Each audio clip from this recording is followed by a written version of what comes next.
ductile iron, the most expensive possible water line they could possibly make me put in there. Possibly. Do you know what I'm saying?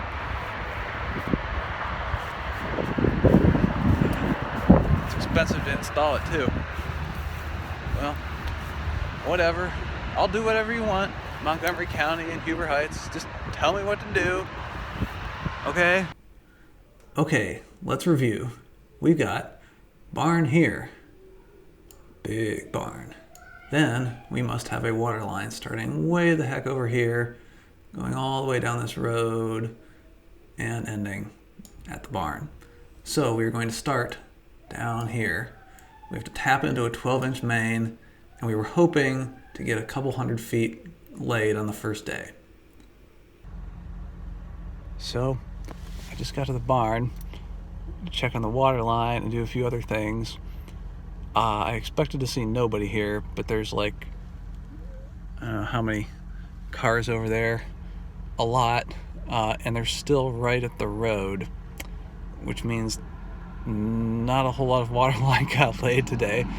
And normally the inspection stops at 3:30, so they wouldn't work past then. So I'm very curious what's going on.